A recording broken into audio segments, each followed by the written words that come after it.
그러면 이어서 실패 사례에 대해서 말씀을 드릴게요. 실패 사례 4가지 정도 언급을 할 건데요. 첫 번째로 임대인과 임대차 계약에 대한 실패 사례를 한번 말씀을 드릴게요. 여기 당산동 일대입니다. 영등포 당산동 일대인데 저희가 여기를 여기를 처음 보여드린 이유가 저희 여기 강변 레미안 아파트라고 단지가 보일 거예요. 여기가 우리 당산동 1호 집이고 제가 처음으로 쉐어하우스를 시작한 곳입니다. 여기서 왜 시작을 하게 됐냐면은 전철역에서 가깝고요. 그리고 영등포권이 생각보다 교통은 정말 편한데 임대료가 생각보다 비싸지가 않아요. 투자 금액도 생각보다 많이 들지가 않아요. 지금은 조금 얘기가 달라졌습니다. 근데 저희가 처음 시작할 때는 그랬기 때문에 이쪽을 선정을 해서 시작을 했고 집을 찾기 시작했습니다. 제가 1년 동안 쉐어하우스가 괜찮을 것 같다는 거는 이제 알았어요. 구할 수가 없어요. 집을 왜 못 구했냐면은 부동산에 가서 집을 구해야 되잖아요. 부동산에 가서 쉐어하우스를 하려고 한다면은 우선은 부동산에서 뭔지를 몰라요. 그게 뭐야? 그거 설명하는데 한참 걸리고 그걸 설명한 다음에는 이상한 사람을 취급을 하는 거예요. 그래서 집을 구할 수가 없는 거예요. 그래서 좀 작전을 바꿨습니다. 집이 있어야 일을 시작할 수 있잖아요. 어떻게 했냐면은 이때 당시 2013년 당시에 어떤 부동산에서 문제가 있었냐면은 깡통주택이 많이 나와 있었어요. 집에다가 대출은 많이 해놨는데 세입자를 구하지 못하는 거예요. 세입자를 구하려면 대출을 지워야 되잖아요. 대출을 못 지우는 거예요. 돈이 없어서. 그래서 이런 집을 저희가 공략하는 걸로 작전을 바꿨어요. 어차피 임대시장에 내놔도 부동산에 내놔도 세가 안 들어오는 거예요. 그걸 우리가 할 수 있거든요. 왜냐하면 쉐어하우스는 보증금이 적게 들기 때문에 입주자들은 보증금이 기껏해야 2달 정도이기 때문에 선순위로 융자가 많으냐 적으냐 그런 것들은 신경 안 쓰거든요. 어차피 그거는 운영자가 짊어질 뿐이지 입주자들은 신경 안 쓰기 때문에 우리가 사업하는 데도 크게 문제가 없고 집주인들은 너무 좋아하고 그래서 그거를 공략을 해서 집을 구했습니다. 그래서 집을 계약을 했고 이제 페북인데요.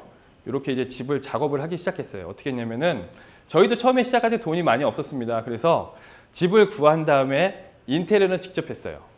인테리어 직접 했고요. 잠깐 설명을 보여드리면은 여기 접니다. 이게 제가 직접 했고요. 저희가 3명이 창업을 같이 했었는데 3명이 직접 이렇게 페인트 칠을 하고 인테리어를 직접 했었어요. 조명도 바꿔달고 여기서 숙식을 하면서 있었습니다. 별짓 다 했습니다.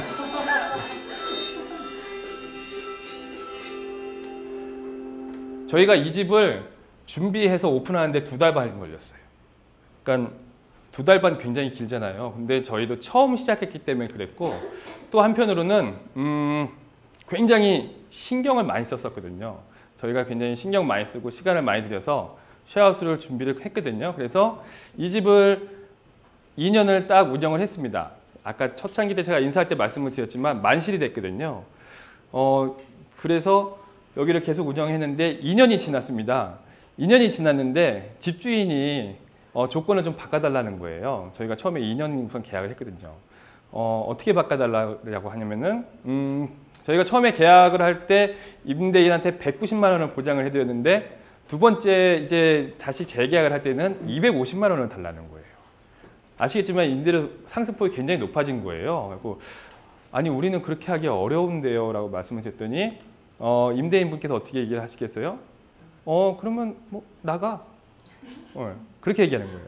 근데 그분은 이미 알고 있었거든요. 쉐어하우스라는 걸 처음에는 계약할 땐 몰랐는데 우리가 하면서 돈을 많이 들여서 인테리어를 한 것도 알고 있고 여기서 수익을 거두고 있다는 것도 이제 알고 있는 거예요.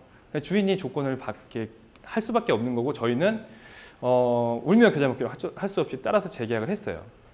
좀 협의를 해서 240만 원 정도 상당으로 10만 원을 낮춰서 했는데 그래도 굉장히 많이 올라간 거죠. 그렇게 됐고 그것도 1년 계약을 요청을 해서 1년 계약을 할 수밖에 없었어요.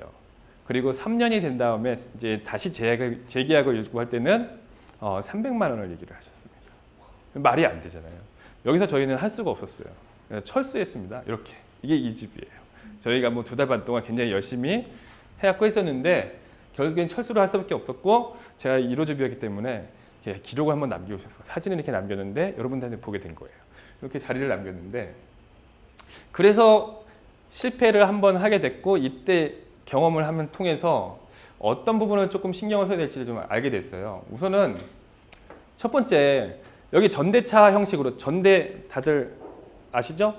임대인과 임대차 계약을 체결하고 다시 재임대하는 형식으로 입주자를 모집해서 쉐어하우스를 하고 싶다라고 생각하시는 분들은 다양한 변수, 특히 임대인과의 관계에 대해서 변수가 있었다는 걸 충분히 생각을 하셔야 돼요. 가능하면 저희는 장기 계약을 하도록 요구를 하는데요. 지금은 저희가 장기 계약을 하거든요. 최소 4년에서 5년 정도 장기 계약을 시작을 하고 있는데 여러분들도 그렇게 하실 수가 있어야 되고요. 초기 디자인 비용은 저희처럼 그렇게 무모하게 하시면 안 됩니다. 최소화를 하셔야 되고요. 다행인 거는 초창기 때 쉐어하우스에 옵션이 굉장히 많았는데 최근에는 옵션이 조금씩 줄고 있거든요. 조금 공부를 하셔서 그런 부분들은 좀 줄이셔서 비용을 최소화하셔야 돼요.